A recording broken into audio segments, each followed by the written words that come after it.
sweetpaperstudios.com. Thank you so much for joining me today. It is week 5 of my special 12 weeks of Christmas video tutorial series. If you're new to my channel, thank you for joining me and welcome. I am an independent Stampin' Up! Demonstrator in Canada, so if you don't already have one, I would love for you to be able to shop with me. Today's video is going to be quick and easy because I am showing you how to do DIY wood slice ornaments in the simplest way possible. So we can go and jump right to it. I have a couple of slices of the wood ornaments. These were purchased on Amazon. They came in a pack of 30. I think they were only about $21 plus tax. So they're pretty inexpensive.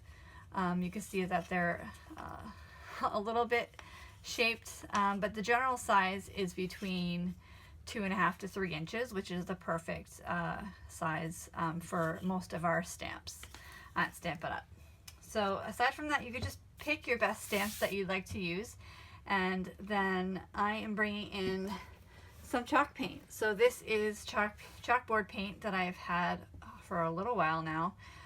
It is the Rust-Oleum chalkboard paint. What I love about this is that it's writable and erasable, and it's latex, so it's pretty standard and it dries pretty quick. So I believe you can get this at your local hardware store, your hobby, your craft store, Hobby Lobby, wherever you purchase your craft supplies. So I am going to take a couple of wood slice ornaments here, and we're going to paint a circle right on top of that. So I am just going to take my Stampin' Right marker, just my black, and I actually am using one of our layering circle dies as a guide because I want to create a circle. I'm just going to trace inside to create a nice circle shape in both of these.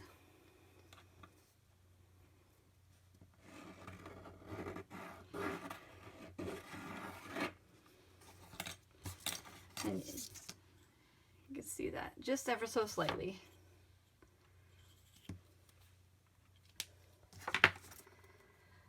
And I just have a regular paintbrush that I got from the dollar store, and I'm going to just grab some of the thicker paint on my wooden spool here. My paint has actually been sitting for quite a while, so I need to take it back to the hardware store to get mixed.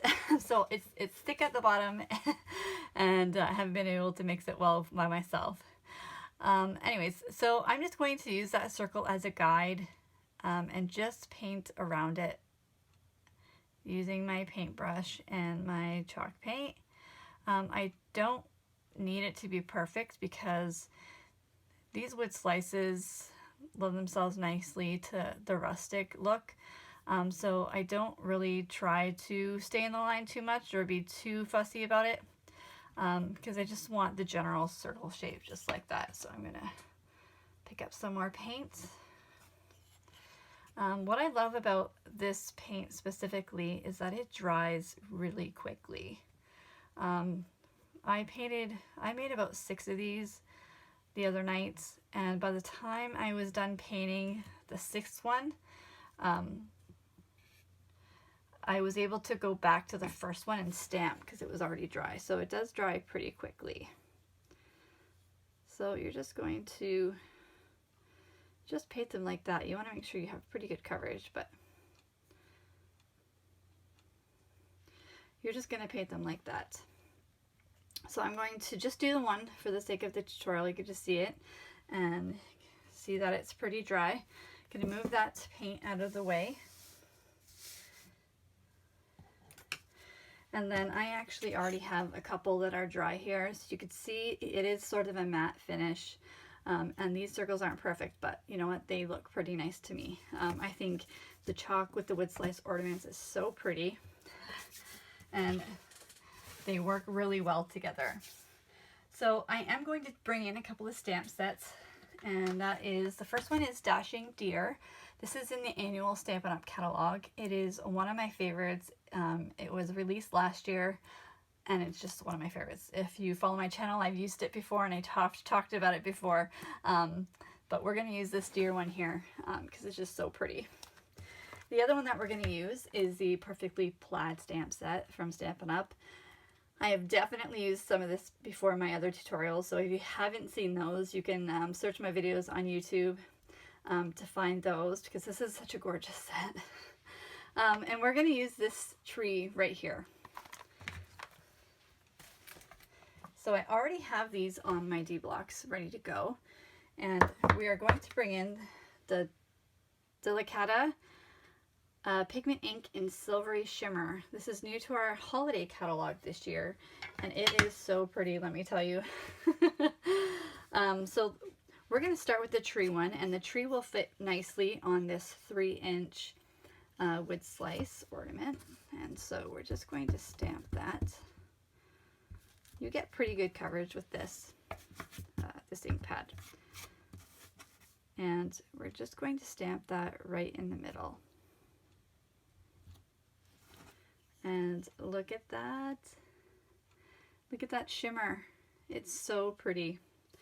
And we're going to come around and do the same thing with this deer on the smaller one.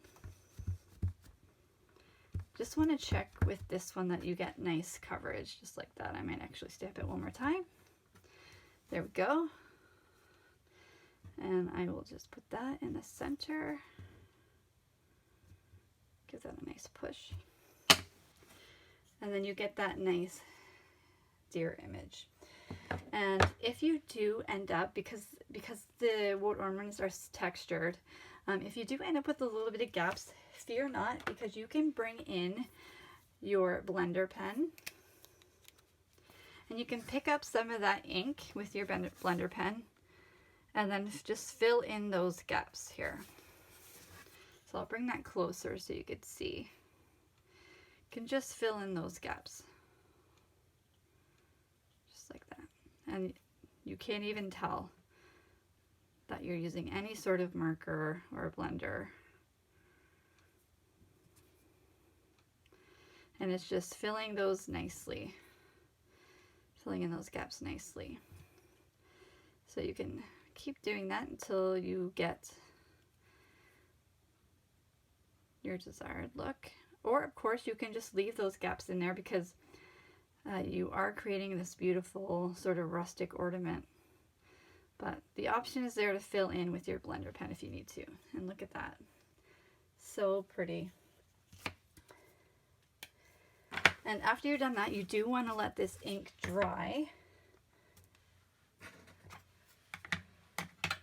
But after they are dry,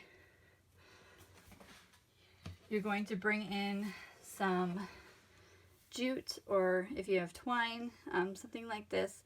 This jute actually came with the ornaments from Amazon, so I didn't have to purchase anything extra. But after those dry, I'm going to have some completed ones come in. You just add your string and your jute, and then you have these beautiful ornaments. You can see that it's completely dry. You get this beautiful shimmer. And I'll just move those out of the way. And there is your completed project. They're just so pretty. The possibilities are really endless, because you can absolutely use any stamp for this. If you